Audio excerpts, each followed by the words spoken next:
Today on the 10-12 podcast, listener questions are answered. Who we're rooting for in the NFL playoffs this weekend. Plus, Texas Tech softball head coach Craig Snider joins the show for the first time. It's our official kickoff for the Big 12 softball season.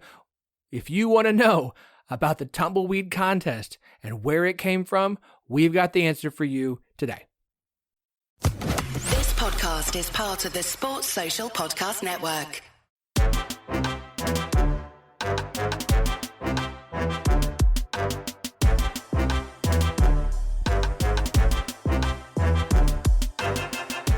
Welcome to the 10-12, the podcast that covers all 14 teams in the Big 12 Conference, plus Colorado, Arizona, Arizona State, and Utah. We are the flagship show of the 10-12 Network. Find every show on the network at 1012network.com. And of course, we are partners with Sport Social, Europe's biggest sports podcast network. Go check out their fantastic lineup of podcasts. I'm your host, Phillip. Thank you for joining us for our midweek episode. Today, the day this drops, is January 25th, 2 weeks until the start of the 2024 college softball season. I'm very excited, as you all know. Seriously, first games of the season start Thursday, February 8th. Multiple teams in action. Oklahoma will play games. Oklahoma State's got some. BYU, UCF, Iowa State. On that Thursday, very, very, very excited. Which is why we're kicking off our softball coverage today. One of the coaches I did not get on the show last year, Coach Craig Snider, Texas Tech softball head coach, will join us here shortly. We got a lot to talk about, how they're going to replace some of the hitting from last year, his view of the new 10-team Big 12, 10 teams in softball. And if you haven't seen the post on social media about the tumbleweed contest, it's very West Texas. We're going to explain where that comes from. So stick around for that fantastic interview. I love getting to talk softball. I'm so excited for college softball season to be here. I'm ready for spring. That also means spring is going to get closer. I'm tired of the cold and the gray and the wet. Here in Arkansas, it's been foggy and gray and rainy. And after a while, I need some sunshine, y'all. Folks, it just drains me. I need a little bit of a pick-me-up. I do. I asked for some questions from people on Twitter, and I got some. We're going to get to those here in just a minute. There's a few things I want to touch on before we do those. Number one, first, it was Nick Saban retiring. Now Jim Harbaugh finally takes the leap back to the NFL. He gets Michigan to a national championship now. He's headed back to the NFL to take over the Los Angeles Chargers job. Why do I mention this? Because, of course, Chris Kleiman and Lance Leipold's names have been mentioned in tweets in regards to this opening. Look, Kansas State, Kansas, I think you're fine.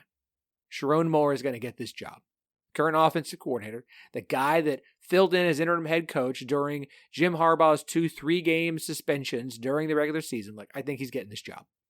It makes too much sense for Michigan to keep the guy who's already on the staff, who's highly thought of.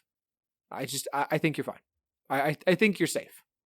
I feel confident in saying that by the time you listen to this episode, Sharon Moore might have already been named the head coach of the Michigan Wolverines.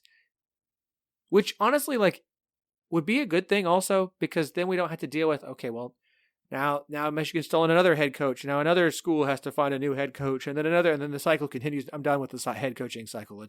It's almost February. Let's be done. As a Big 12 podcast, you might be wondering who we are rooting for this weekend in the NFL playoffs. Did you know there's playoffs on Sunday? AFC, NFC championship games. 4 teams left, 2 teams for the Super Bowl. So you might think that we are cheering for San Francisco and Kansas City because we want to see Brock Purdy and Patrick Mahomes in the Super Bowl. And personally, yes, that is what I'm rooting for personally. I am a Niners fan. I do like the Chiefs. I am not a diehard any team in the NFL, so I like to see certain things. But I grew up a fan of the Niners and the Chiefs because of my grandfather. We were big Joe Montana fans. He grew up in Kansas City area. I like both. When there was the San Francisco, Kansas City Super Bowl a couple of years ago, I was in hog heaven. I would love to be in hog heaven again. But as a Big 12 podcast, as an official 10-12 network stance, we should be rooting for as many players from the current Big 12 teams to make the Super Bowl as possible. Like, we want the graphics about how many Big 12 teams are in the Super Bowl. We want those graphics. We want those being posted. Those are positives. So for that to happen, it means we're actually rooting for Baltimore and San Francisco to win their respective games. I get it. Patrick Mahomes. I understand. And if I did my math correctly, Baltimore has 13 players on their roster from teams that are currently in the Big 12. Kansas City actually has the second most of the 4 teams remaining at 12. The problem is Baltimore and Kansas City face off. Now, I could say, like, what difference does it make one player? You should root for Kansas City. And I am. Like, I want Kansas City to win. Please understand. I want Kansas City to win. That'd be perfectly fine if you throw one more player from the Big 12 and all those cool, like, how many players from each conference are playing in the Super Bowl? If you get Baltimore and San Francisco, that number will be 23 because there are 10 from San Francisco. There are only 4 Big 12 players on the Detroit roster. 10 for San Francisco, 12 for Kansas City, 13 for Baltimore. So definitely San Francisco. Brock Purdy, come on, y'all. And look, I'm going to be happy if Kansas City makes it. But just for the graphics' sake, pro Big 12, we're going to be good with Baltimore goes there. But definitely San Francisco over Detroit. Like 10 versus 4. This is easy. I've got some thoughts on basketball. I want to talk about TCU for just a minute. Congratulations. I'm glad they finally got to play a game again, the women's team. Got a nice 6-point win over UCF at home. Good. We're moving on. This issue of them having to forfeit 2 conference games can just be swept under the rug. That's what they wanted. They wanted to move on and move past it. Nope. They got the win, and then they needed an ESPN special about, like, oh, look at this incredible story. Look at this amazing thing that's happened. They had 7 players. The volleyball player who joined the team played 1 whole minute. They played 7 players on the current roster in that game and got a 6-point win over one of the worst teams in the Big 12 on the women's side. I do not believe that something evil, malicious, whatever is going on. I understand why Kansas State fans and Iowa State fans are upset about what happened last week. And you can be upset, that's fine. I'm not going to buy the conspiracy theories. I'm not going to. So if you want to sweep it under the rug and just move on, TCU, by releasing little to no information about it, fine, cool, okay. It's weird, it's suspect, but whatever. Let's roll, let's move on. If you're then going to allow ESPN to air some segment about you, about this underdog story of overcoming adversity and injury to this roster, you're putting yourself back in the limelight. You cannot have it both ways. You can't give as little information as possible and try and just hope this goes away, and then try and take a few minutes to crow about, well, all you've had to overcome to get a 6-point win at home over a bad team. Choose a narrative and stick to it. Choose a direction and stick to it. Because you can't have it both ways. You can't sweep it under the rug and act like it's not a big deal and then try and gain sympathy and awareness for something. That stinks to high heaven to me. There's hypocrisy in that I don't like. Either tell the story or don't. All right. I'm not going to get into the whole stuff about WWE on Netflix and what that means for college athletics because I don't think the two things correlate. I don't think that works that way. Like WWE is one package, college football is not. It's too complicated. Let's get to some of your questions that you asked. I asked for questions. I said I'd try to answer a few on the show tonight. So that's what I'm going to do. Thank you. This is the first time I've really got some decent responses, or like responses. And I don't mean like decent in quality, although there's some quality questions. And I can't answer all of them because I don't have an answer for all of them, but I will try and address each of them. All right, first up, of course he was the first one to respond. Of course he was. Scott Wildcat, host of Bosco's Boys, part of the 10-12 network. Quote, if you were the czar of Big 12 football scheduling, what philosophies would you use to put together dates and times? Cannot change the opponent cycle already determined, i.e. a rivalry week, specific types of games on Thursday, Friday, certain games at certain times, etc. A rivalry week would be a good thing.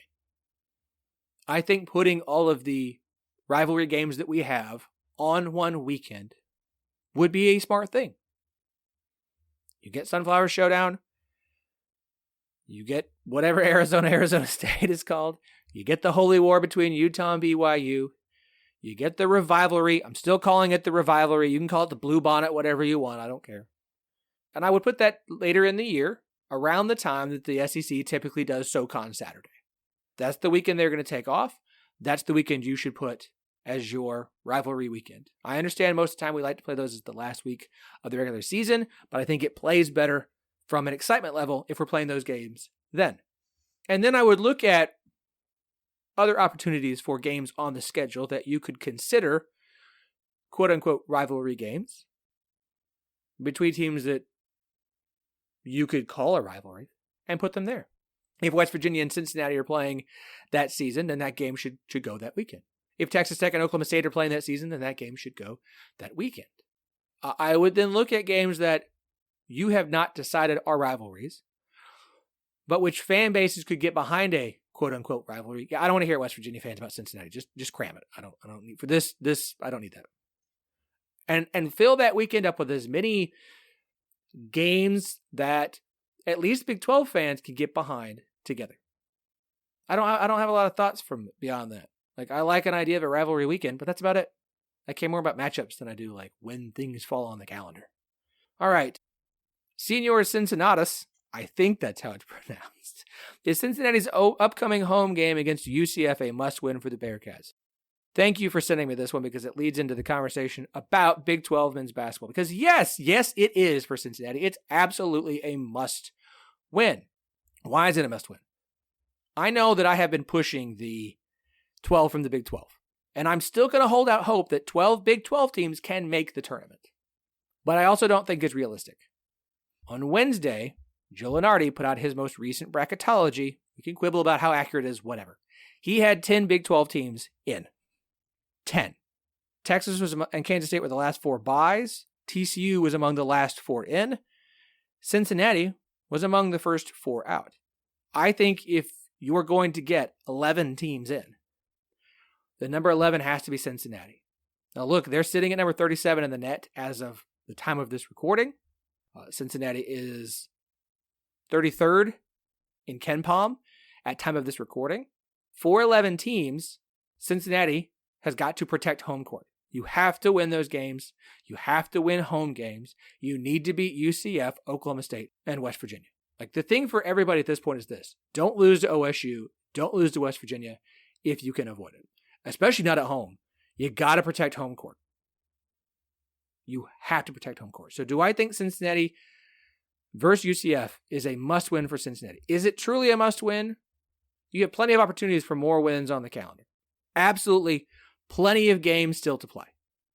But home game against UCF, who's down in the 70s in the net, yeah, that's a must-win. You cannot lose home games, and you cannot lose home games to teams like UCF, Oklahoma State, who you're going to get home later in the season, West Virginia, who you're going to get home later in the season. It's too hard to win games on the road. You need to win those games. Heck, I would say they've got UCF at home, and then they go on the road to West Virginia. Both of those are must-wins. You don't want to lose those. You don't want to lose those if you're Cincinnati, if you're going to find yourself on the right side of the bubble. So, yeah, I think it's a must-win. Because, yes, there's plenty of opportunities for good wins, but you don't want to take any of what would be considered the few subpar losses in the Big 12 either. Allison Renner, friend of the pod, can anyone stop the powers of Gap Goat? Her answer is no. I agree. No, they cannot. Real one. Brant Phillips, is Audi Crooks, Iowa State Women's Basketball Center, versus a potentially healthy Ayoka Lee, the most underrated matchup of players in all of college basketball this season? Yeah, if you're going to go underrated, yes. And the fact that we might only get one, if that, like we were going to get 2. They face each other twice this season. Kansas State and Iowa State face each other twice this season. We will not have Ayoka Lee for the first matchup. It's doubtful we'll have a 100% healthy Ayoka Lee for the second matchup. Like, the best chance we have of that occurring would be if the 2 meet up in Kansas City for the Big 12 Women's Championship. Like, I was so looking forward to that matchup. All the Big 12 fans were. To not get it now is really disappointing. So, if we can have that, if Ayoka Lee can be healthy, as close to 100% as possible, and we could get that in Kansas City, oh, man, that would be a hell of a matchup. And I hope to God for women's basketball fans like that we can. That would be incredible. Incredible. Miles Giller, who helps out with Sons of UCF, asks, biggest surprises in men's and women's basketball so far this season, good and bad. I mean, I think you have to say BYU is a good surprise. I know they're 2-4 in conference play, but it's still a good team. They've been competitive even in the losses. I would consider them a good surprise. I mean, Kansas State being good is not a surprise. Texas Tech, I guess you could call them a surprise because they're 4-1 and sitting atop the conference standings. You can call that a surprise. I still think BYU being as good as they are this season is a surprise. Bad surprise? I can't believe Oklahoma State's as bad as they are. Like, you could say Texas. They're 3-3 in conference play now, 14-5 overall. Like, they're on the right side of the bubble. Like, okay. OSU is 0-6 in conference play, 8-11 overall. Yeah, they've had some close losses. They've had games they've blown. OSU is not good. For them to be this bad, like, I didn't think they were going to be especially good this season. For them to be as bad as they are, it's bad. They get West Virginia at home this Saturday. That might be their best chance for a win the rest of the season. They've got a home game against UCF at the end of February. They get BYU at home mid-February. Like, outside of that, are they going to go winless? No. But for them to be as bad as they are, that one is a bit surprising for the bad side. On the women's side, I'm not sure I'm surprised based off of preseason expectations. Iowa State is ahead of schedule. So if you want to call them a surprise, sure. I'm not surprised when Iowa State is good. So that the fact that they're 6-2 in conference play is not surprising.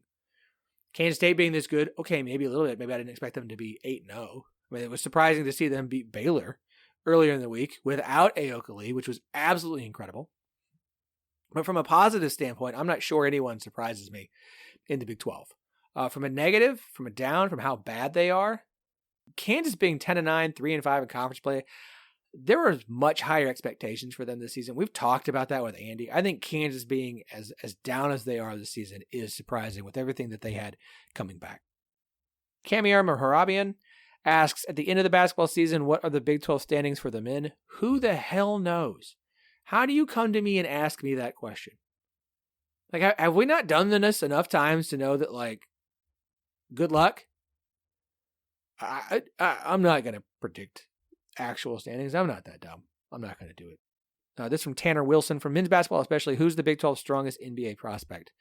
I from what I can tell, and please understand, like, I can't sit here and judge the skill of players, and I can't watch every single game. But from what I have gathered, Jacoby Walter of Baylor is still the projected to go the highest of any Big 12 player. That would be my pick. I think, yes, Missy is also going to be a first-round pick. And then Kevin McCullough. I think those are your top three. But I think Jacoby Walter is going to be the first name called. Corey asks, if everyone in the new Big 12 could choose a single conference rival, who would it be? The funny thing about that is I don't think everyone would pick the same team. And schools and fans have two different opinions on that. Because I think Kansas State's going to say Kansas, which they should. And Kansas play Kansas State. I think Iowa State fans would say Kansas State. But, like, they don't want to be the second fiddle, so then they got to look around and say, well, maybe Cincinnati, because West Virginia doesn't want to say Cincinnati, but Cincinnati would probably say West Virginia. And, like, that's a good question I want to have to do some research on, because I don't think it's as simple as, well, it's these two teams. No. I don't think everyone would say, everyone would just say each other. Like BYU and Utah, yeah, absolutely. Ryan K asks me to put to bed the foul in the end of Houston and BYU that was controversial. I'm not going to do that. And that's about it. Those are the questions. All right. Thank you to everybody sending those in. Yeah, I hope you liked the answers that I gave you. We'll do that again soon. So if you've got questions, if you want to pitch them now, you can, or save them up, and we'll do another Q&A before an interview sometime soon. I've got some exciting stuff for next midweek, to kind of really start diving in on Big 12 softball. I'm so excited for this season to get underway. I'm excited for you to hear the interview we have coming up here in just a minute with Coach Craig Snider. I'm also super excited for you to go and shop with our friends at Charlie Hustle, vintage-inspired clothing company based out of Kansas City. I'm not going to do the spiel. I'm not going to do the read. I know everybody's podcast is someone's first, or every podcast. I'm going to get that line right on the first try of one of these times. I swear, just once I'm going to do it. Look, charliehustle.com. If you love vintage collegiate apparel, then go check out what they've got right now. They've actually got a Coaches versus Cancer collection going on right now. Funds go to help support finding an end to cancer. They're going to help the American Cancer Society. There are 4 t-shirts. 2 are SEC coaches. There's also a Jerome Tang one that's fantastic, and a Bill Self one that is fantastic. Go check those out on the site right now. Go to charliehustle.com. It's right there on the homepage. It's the Coaches vs. Cancer shirts. They are fantastic. It's just the latest of the great stuff that Charlie Hustle keeps putting out for Big 12 schools. They've got everybody currently in the Big 12 except for Cincinnati. They're trying, they're working. Cincinnati fans keep badgering them. I know that they're working on the corner schools that are coming in. They've already got Colorado, and they've got some dang good stuff. So here's what I want you to do. Go to charliehustle.com. Peruse your favorite school, be it Baylor or Kansas, Oklahoma State, Houston, West Virginia, TCU, whoever. Find you a couple things. Use the promo code 101215 TEN1215 and get 15% off all non-sale items. Maybe you want an NIL player tee with some players from Kansas or Kansas State.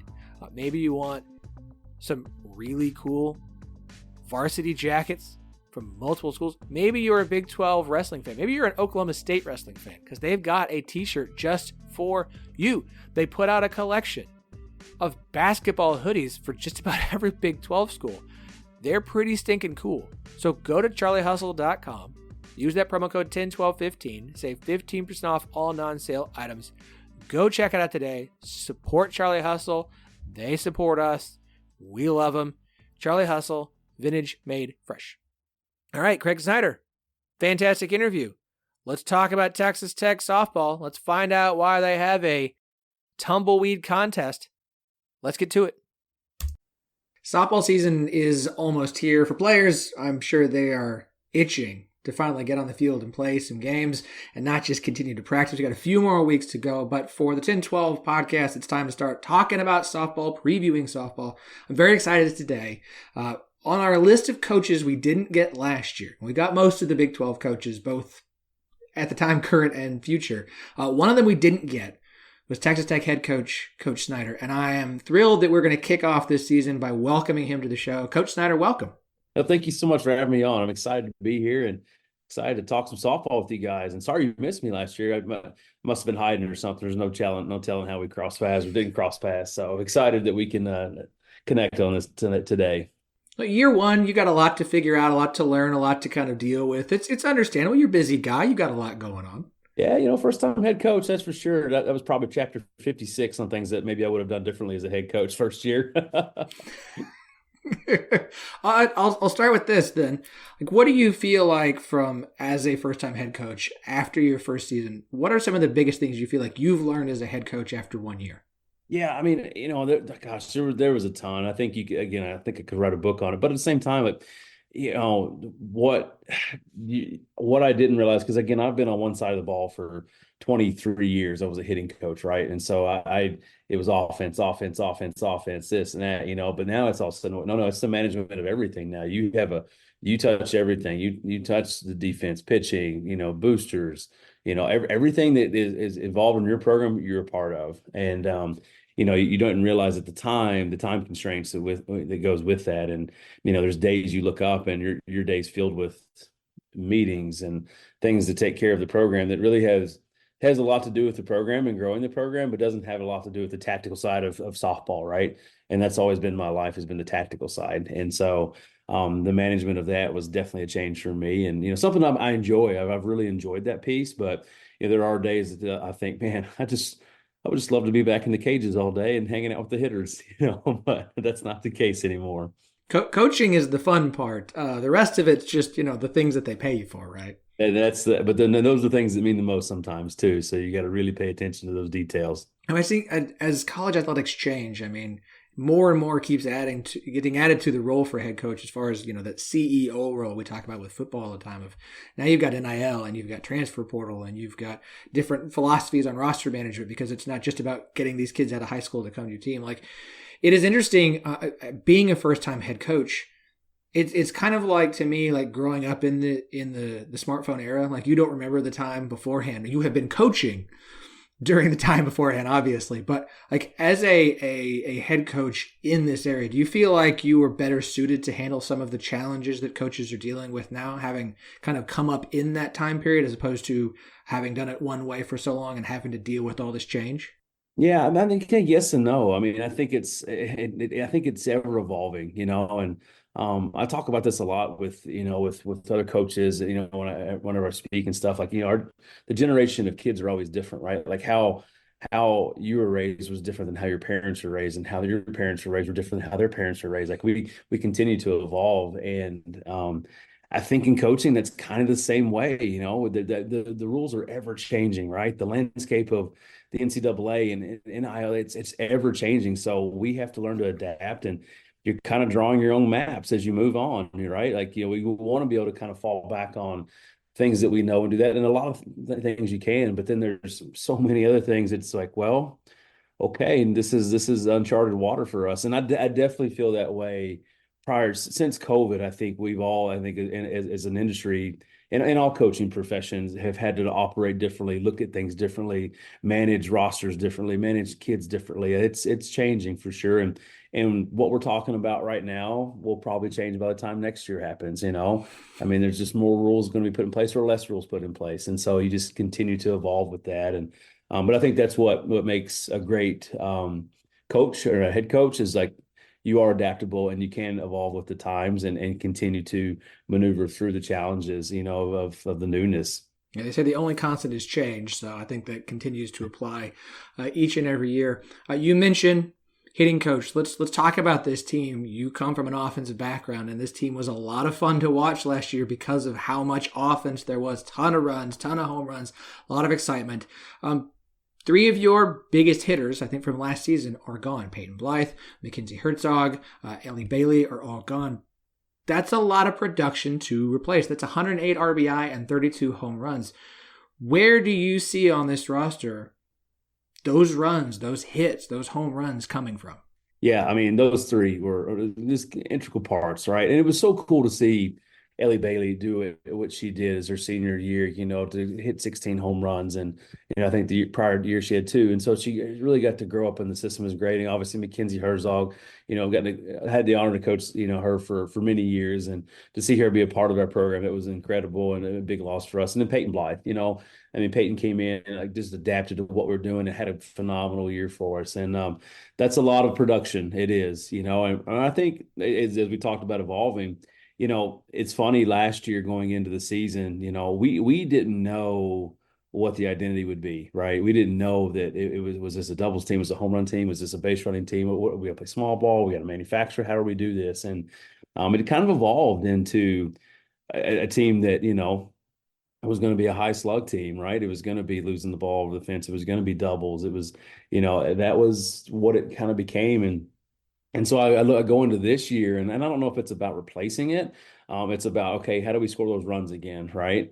And so how do we put ourselves in a position to score those runs? So it may look different this year, right? It may look different than, we're a big double teams or home run team. We may be more, a manufacturer team and have to really situationally hit, and run bases. I think each team continues to evolve, and I think that's what makes a really good hitting coach. It's not always the cut and dry, this is what we're going to do. It's like, well, no, this is the personnel we have this year. This is some things we can do differently to probably score more runs. Let's go that route. And so, I don't know, going into this year, I'd love to have that kind of piece again. And I think we're going to have some kids that have really developed, which I'm excited about, and some youth coming in that I'm excited about. But, again, it could be completely different than last year. So it's not really about replacing as much as just really being able to evaluate what you have right now and how does that fit the mold of scoring more runs. One player you do bring back who is huge for this program is Kaylee Wyckoff, who had an incredible freshman season. I don't want to, she came out of nowhere for all of the fans outside of Texas Tech. I'm sure you saw the potential when you got her there in Lubbock. Having her back, a lot of excitement about her, a lot of anticipation for what she'll do this year. Where do you see she has grown the most from last year heading into this season? I think the maturity factor, right? As a freshman, it's always going to be a roller coaster ride. And her fall of her freshman year, what was that for her? And, she struggled a lot in the fall, which is always kind of a good thing for a freshman because they have to figure out the failure piece. Because when you get to this level, you're going to fail. It's just a matter of when and how, right? And so, and so for her, she got to figure that piece out and then goes out into the spring and just has a phenomenal season, right? And now the next piece is like, okay, because a lot of the questions are going to be, how do you follow that up? How do you do those things? And we've sat down and we've really talked about that a lot. And, it's not really about following it up. It's about staying present and continuing your process of, what got you to that point, right? And so I've seen a lot of maturity out of her this fall and this spring, and I'm excited to see what she can do. She's what a talented ball player and a talented hitter and catcher. And so she's a great addition to our program. There's no doubt. You feel like she's ready to handle that pressure that's now going to be put on her in her second year with coming back with the role she's going to have and the anticipation for her? I do. Again, we've had a lot of conversations about that because that's not an easy thing, right?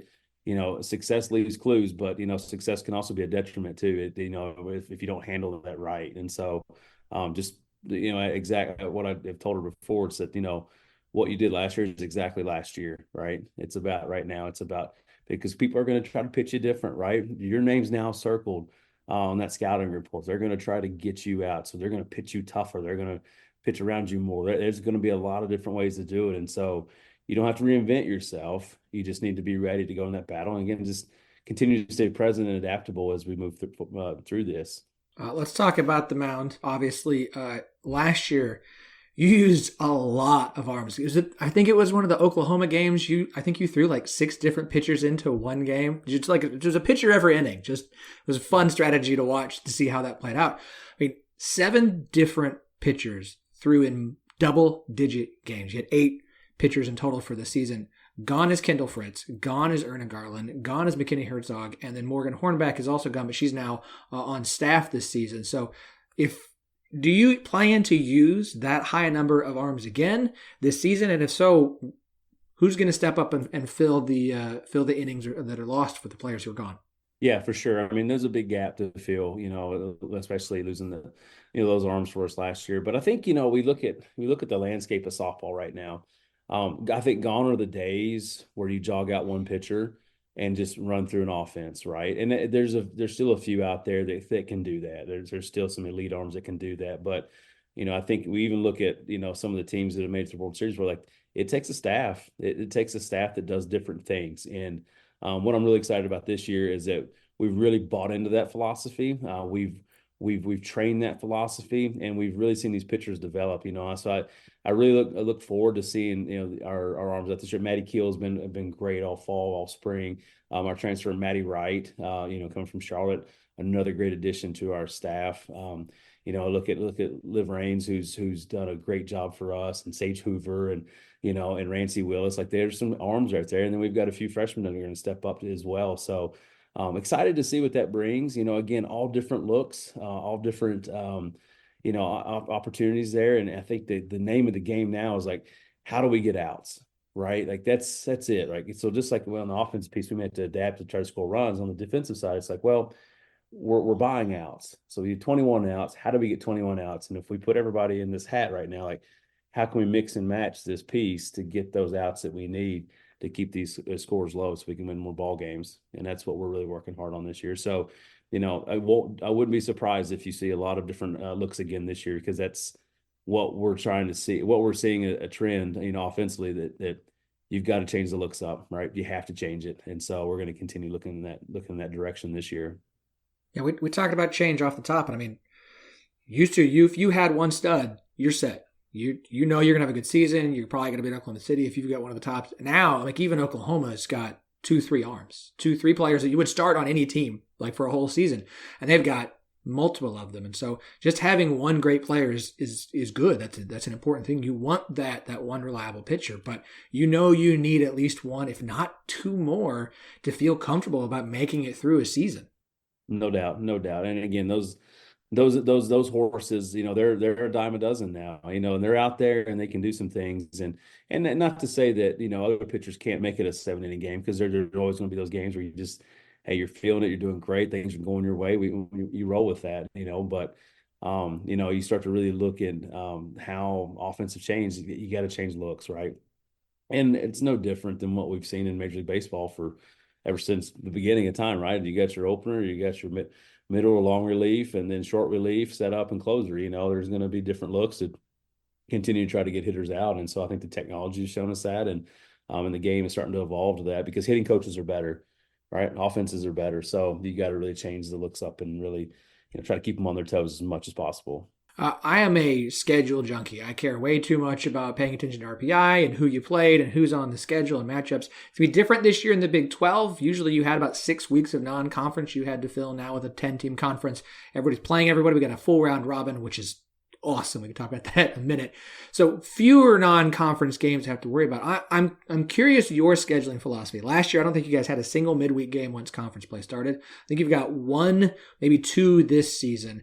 What is your scheduling philosophy, both in non-conference and how you like to build that, and then whether or not to schedule midweek games during the conference slate? Yeah, for sure. I mean, last year our non-conference was not as strong as we wanted it to be, and it's kind of what we were handed. So, that's just part of the deal and stuff. And we picked up some games to help us out. But as you look at your conference, the name of the game is all right, how do we setting ourselves up for success? Right now, success right now for Texas Tech is we want to be a postseason team, right? So we're going to schedule a little bit differently than maybe a top 5 team right now. A top 5 team is going to go out preseason. They're going to schedule a juggernaut to get better. Well, we need to make sure we're doing that to get better too. And so we've got to really start to learn how to manage that piece. And so, for us, midweeks, Lubbock, Texas is not the easiest place to get to or get, sometimes easy. And it's when it comes to midweeks, we're looking at 3 to 4 hours for the closest Division I school. And so, that becomes a challenge for us. And so you start to weigh the factors of okay, is it important that we go play a game?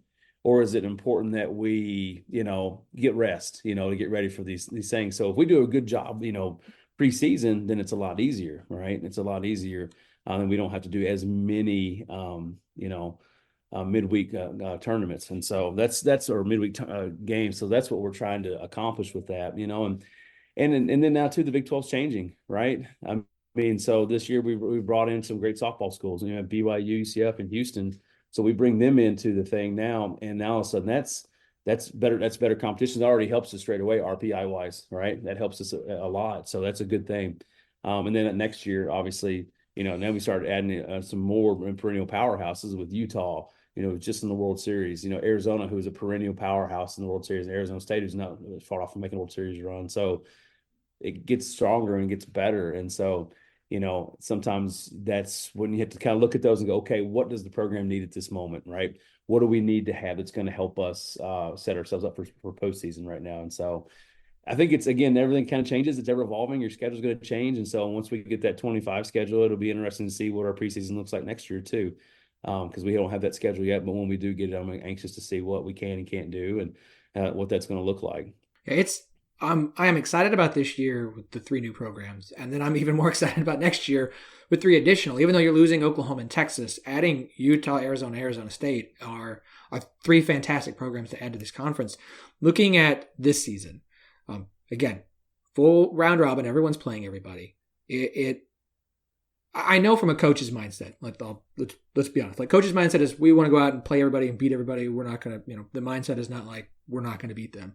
But it is hard in the Big 12 when Oklahoma is in your conference and from a fan perspective, just go ahead and put 3 losses on your schedule because they lost 1 game all last season. They lost 3 games the year before that. It's really hard to beat Oklahoma. And then you add in Texas, who's also very, very good. Do you view not just the strength of the conference as better, but the fact that there is more depth to the conference from the top to bottom now with 10 teams? In my mindset, and I'm curious yours, the conference is better in part because it grew, but in part because it brought in better teams, but it brought in better teams to strengthen the RPI as a whole. And I think give everybody more opportunities gives the conference more opportunities to get more teams in the postseason. And not just because you have more teams, but more opportunity for everybody around as opposed to who can knock off Oklahoma and get that win they need to help get them there. No, I think that's exactly right, Phillip. When you start to really bring in the caliber of these teams, now all of a sudden, you're going to have 10 to 11 teams in a conference that can all make a postseason run, right? And so you look at the success that we've seen, maybe in the SEC over the past, 6 or 7 years, and almost not every year, but almost every year they've gotten every team into the postseason, right? And so, and you think about that, the last place team in that conference was still a 38 RPI.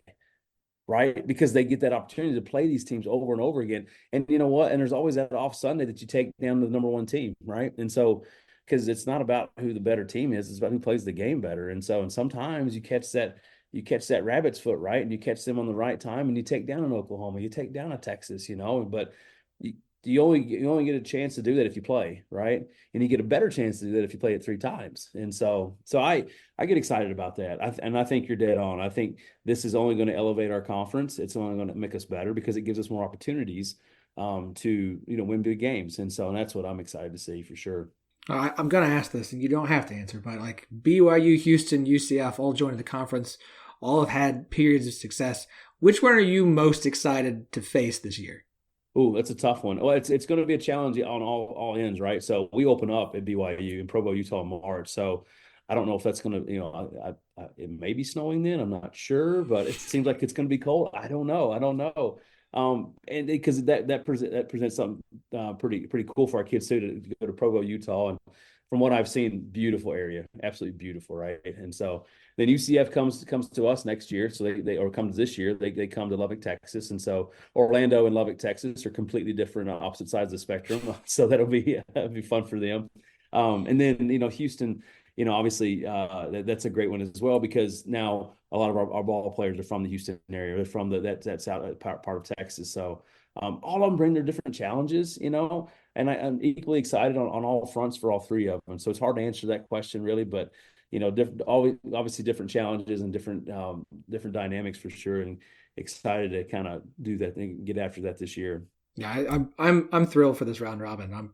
I'm curious if they'll keep the round robin next year. We don't know. Once you have 11 teams in the conference, and you play 10 full conference weekends, if we're going to take one up, I'm curious what the Big 12's thinking there. I'll be excited to see it. I want to wrap with two last things and kind of talk about the future of this Texas Tech program. You signed the number 2 rated 2024 recruiting class according to Extra Inning Softball. Now that means everyone gets confused, like 24, they're here this year. No. They will come in the fall of 24 and be part of the 2025 schedule. It always throws me off with signing classes and seasons and so on and so forth. But you signed what is the number 2 rated class according to Extra Inning Softball. That is absolutely fantastic.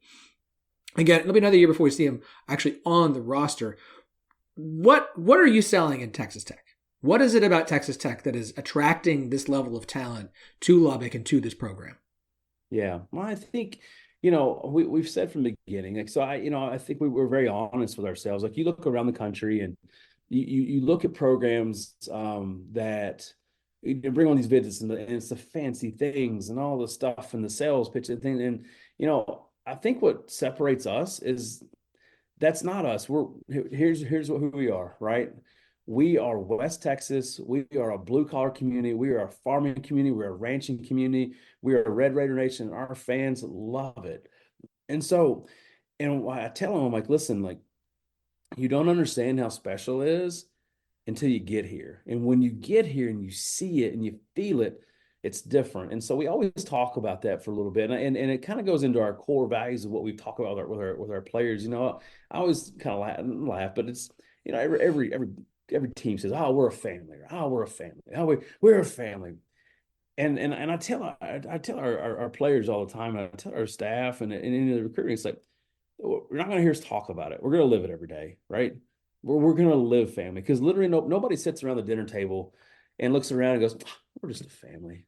Yeah, you don't do that. You live it every day, right? You live it. And so you walk into our facility and we've got dogs running around. We got kids running around. I mean, I always describe it. It's like dinner at grandma's house on Sunday, right? It's just chaos. It's just part of it. But that's what life is, right? And that's what a family is. And so you try to, and so it's kind of interesting. Ask that question. Well, how do you instill that? You do what you do every day. This is the family piece of what we do.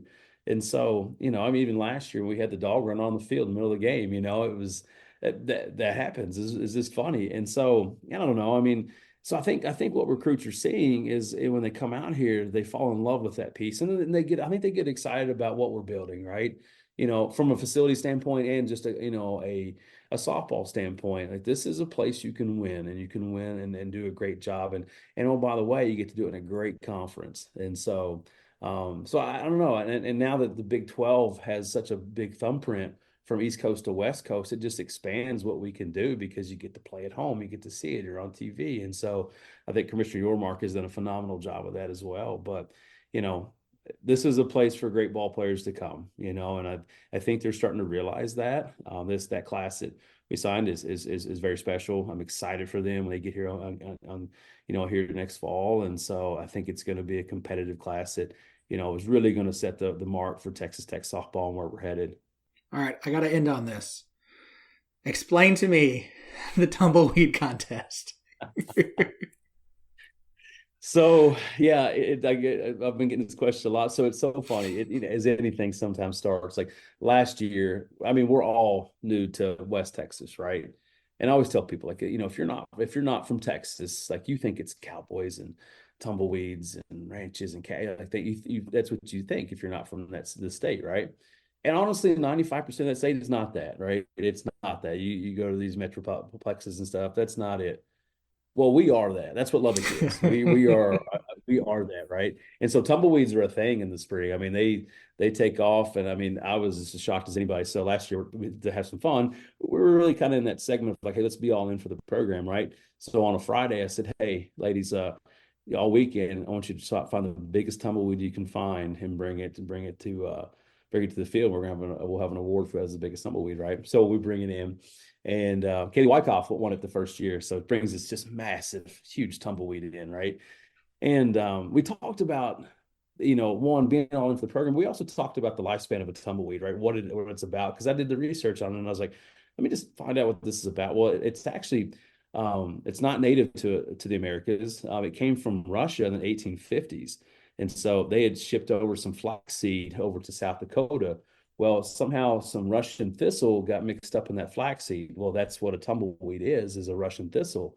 So, and it loves desolate areas. It loves areas that more dirt, right? And so it thrives in that. So a tumbleweed grows for a year or so, and then it dies off in the winter. And when it does, it breaks off from the stem and it just, it tumbles. But when it tumbles, it spreads its seeds everywhere, right? I mean, it just continues to just flourish even after that. So we talked about that just in a program, like, being able to leave your mark in a program, right? Like, you're going to have this short time here, these 4 years, but what you do now is going to be very fruitful for people in the future if we continue to grow the program. And so we had the tumbleweed trophy, right? We handed it out, and then it became a thing. So every week, somebody else will hand the trophy out to one of their teammates, right? Some words of affirmation, like, hey, I saw so-and-so doing this. This really meets our core values. So I think so-and-so deserves this trophy. So they get the trophy.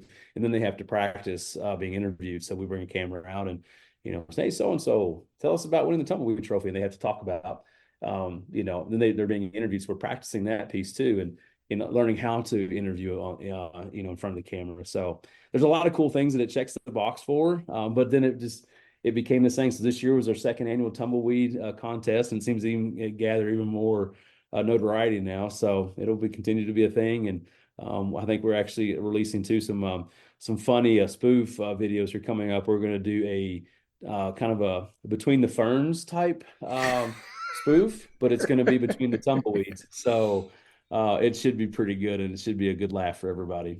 That's awesome. Yeah, the post showed up on social. I'm like, I'm going to say, why is Texas Tech softball talking about tumbleweeds? Like, okay, this is good. This is the kind of content we need, is fun and engaging stuff. So nice job there. Always love to see something silly turn into something impactful and meaningful, especially to each program. And so Coach Snider, thank you for the time. Really appreciate it. Good luck to your team this season. We'll be following very closely. Like my hope is, like, we got like 6 or 7 teams in the Big 12 in the postseason, and so I expect to see you guys there. So absolutely. Come on, Red Raiders. So absolutely. I appreciate your time today, and thank you for everything you guys do for our sport. We appreciate you.